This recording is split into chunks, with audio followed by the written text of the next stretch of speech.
Assalamu alaikum warahmatullahi wabarakatuh. How are you guys doing today? It's not often that I make YouTube videos, but today, changing it up. I might actually start doing longer form videos. I want to talk about the problem I see today with a lot of born Muslims and a lot of eman being lost. And sometimes them getting pulled completely out of the deen. Now, there was a brother that came to me with low eman. And the first thing I asked him, and I think I made a video about this, the first thing I asked him, do you pray? And of course the brother said, no, I don't pray. Well, where do you think your issues are stemming from? It's from the fact that you don't pray. And then we make excuses for not even doing this. But my brother, I've got exams, I've got work. It takes probably 20 minutes of your day. How many hours do we have a day? We got 24 hours in a day. And it's crazy that people think that they can make actual excuses to not pray. And then we got the debaters. These guys I like to talk about because I'm kind of one of them. They're kind of like keyboard warriors where they just make arguments online and it's pointless. My brothers, when you're giving Dawah, you need to know who you're giving Dawah to. You can't just give Dawah and expect good things to come from it. Of course, you give Dawah, you say, may Allah guide them. This is all you can do. But don't waste your time.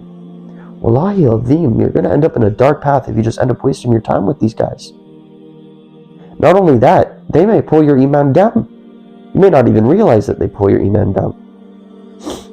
I got brothers coming to me. They're born Muslims coming to me. My brother, why are you coming to me? I reverted 6 months ago. MashaAllah, you're coming to me because you're actually wanting to deal with it, brother. But you should know by now. You should know that Allah subhanahu wa ta'ala is not a joke. Often we have these boys, they take it as a joke. They take it as, it's just a family tradition. This is your life. What are you thinking of? You think you're some big dude?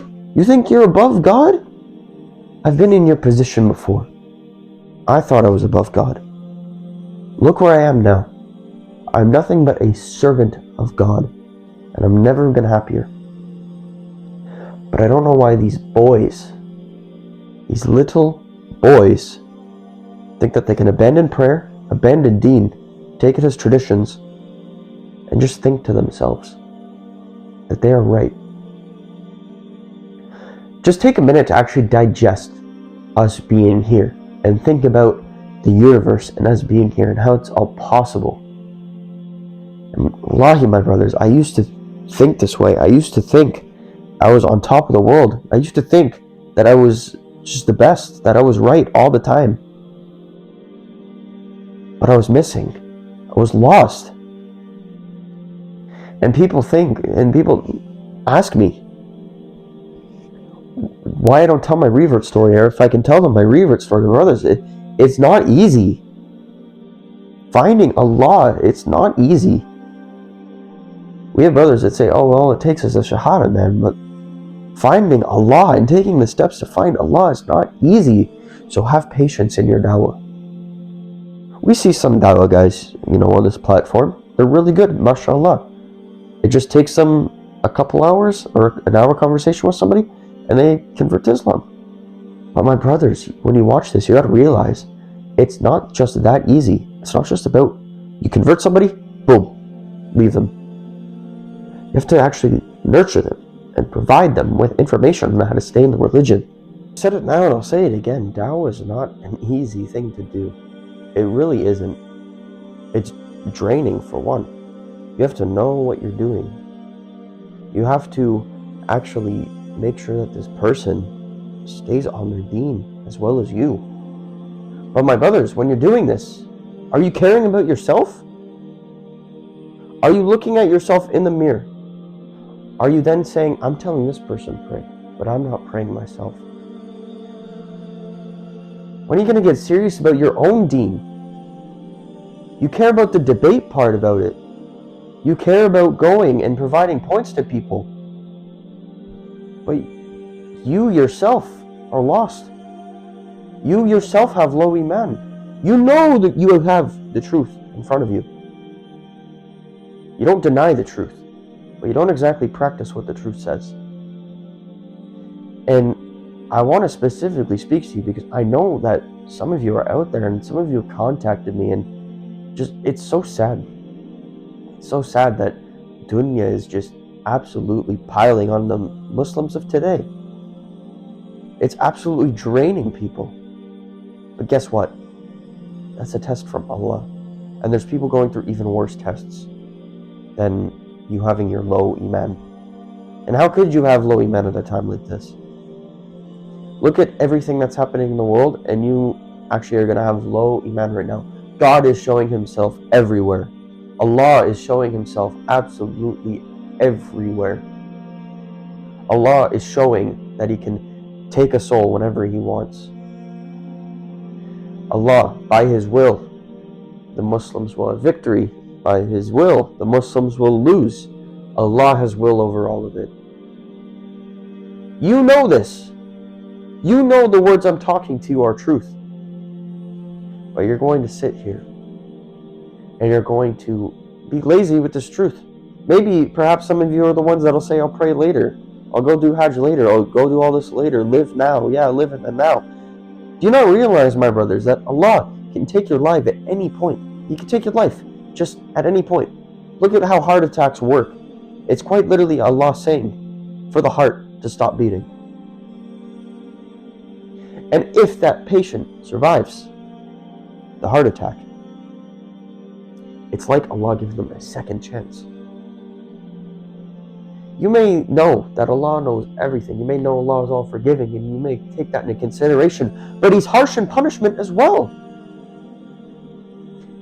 Look at the Day of Judgment as a prime example.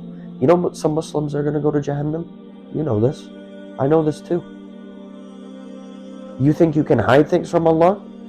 You think you can hide how you feel from Allah? Sure, sometimes you can control how you feel, and I get that. But what you can't control is your intentions and your actions. So do you think that later you're just going to be like, oh, I'm praying now, I'm all good? No, the actions of today matter.